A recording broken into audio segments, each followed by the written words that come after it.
E aí, pessoal, como é que estamos? Tudo bem? Professor Carlos, professor de História, Marista Santa Maria. Estou aqui com meus colegas Paulinho e Lu. Fala, galera. Prazer gigante, enormemente grande.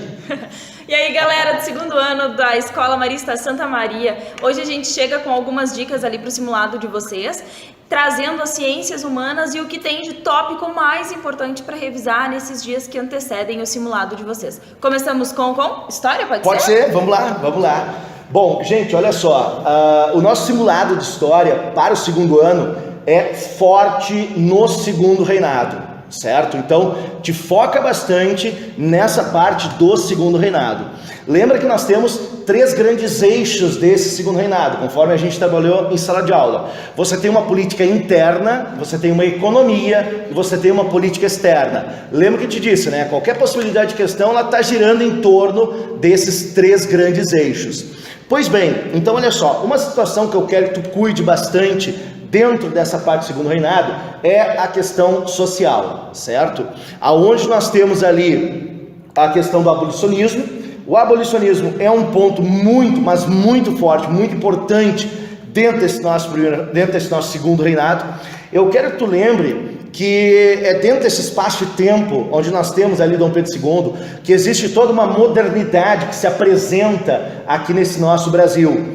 É uma modernidade que está ligada especialmente à questão do café. Isso te leva a um processo de modernização da própria produção, da própria indústria, até mesmo da mentalidade do brasileiro. A mentalidade do brasileiro acaba se alterando por conta disso. Nós temos um movimento abolicionista que se desenvolve e que se torna cada vez mais forte dentro desse nosso Brasil. Então esse é um ponto que vale a pena a gente destacar. Você vai ter inclusive a formação de clubes abolicionistas, pessoas defendendo fortemente essa ideia de fim de uma escravidão aqui nesse nosso Brasil.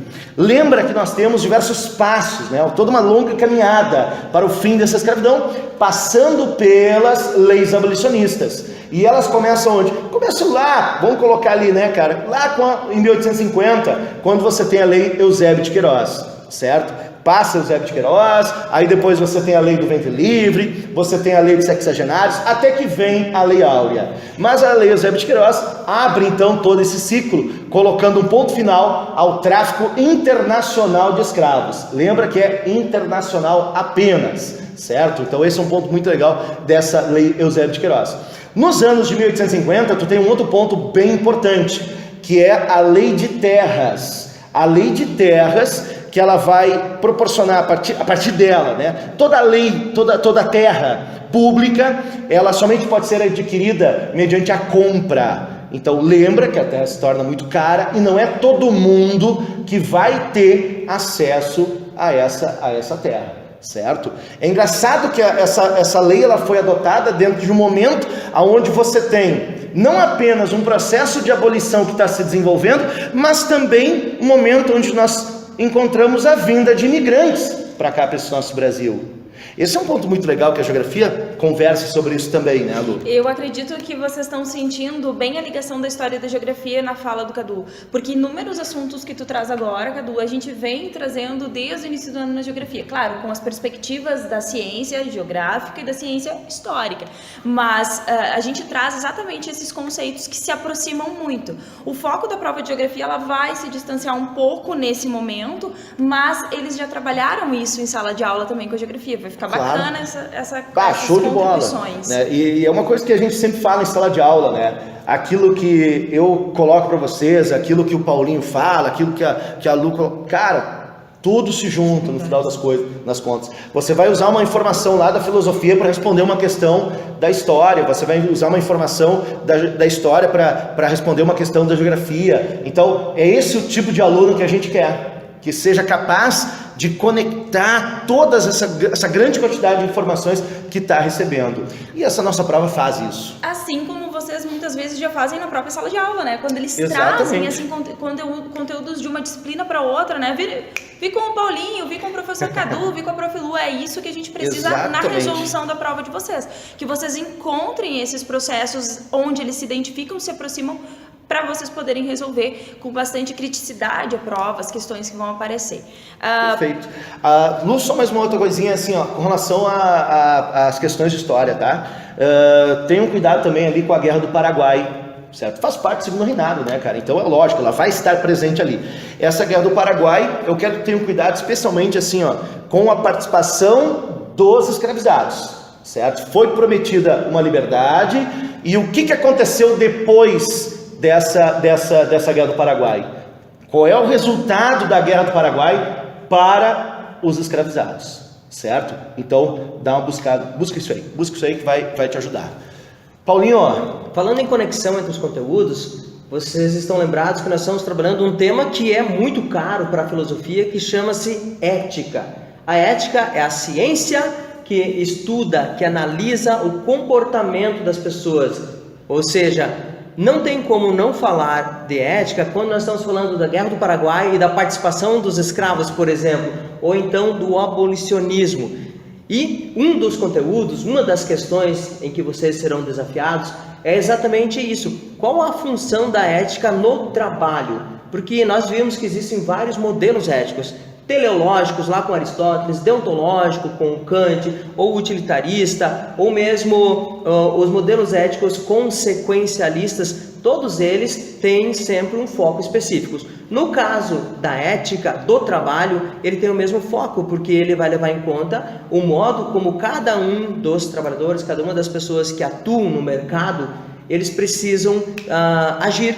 Então a ética se ocupa disso. E um dos ramos da ética no trabalho chama-se bioética, porque não dá para imaginar o ser humano separado de um ecossistema, separado das outras vidas que também fazem parte desse conjunto orgânico.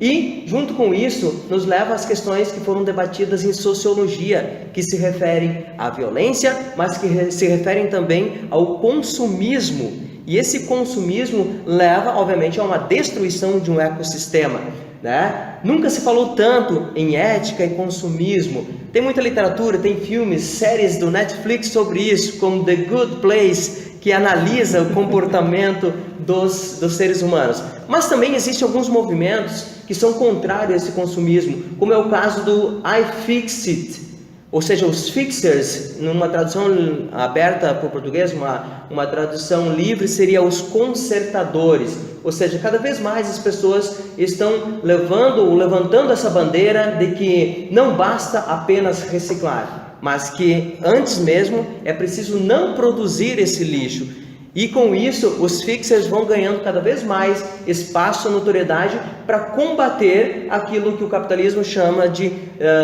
produção em série, produção, e que nós conhecemos como obsolescência programada ou perceptível. Isso tudo, então, conectando com a geografia, com a história, nos leva ao comportamento, e são informações, são conteúdos que servem não apenas para a prova, mas para formar a nossa consciência como cidadãos. Sabe, Paulinho, essa questão, os consertadores, né? Basta a gente olhar para... Tu tá falando, eu tô olhando assim em casa. A quantidade de equipamento eletrônico que a gente, quando vê, descarta, e às vezes descarta no container. Sabe? Então é uma iniciativa fantástica isso, né?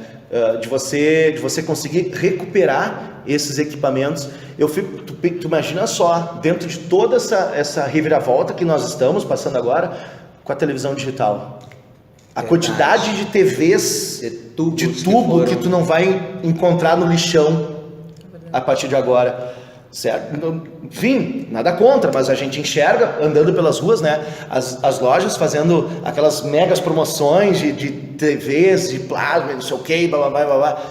Cara, qual é o impacto que isso aí acaba gerando se a gente não tiver uma cultura de preservação, de cuidado? Daí a importância da filosofia, que se ocupa da sociologia, das ciências humanas como um todo, assim como as demais ciências responsáveis em abrir a nossa cabeça, a nossa consciência para essas questões ecológicas, éticas, históricas, geográficas.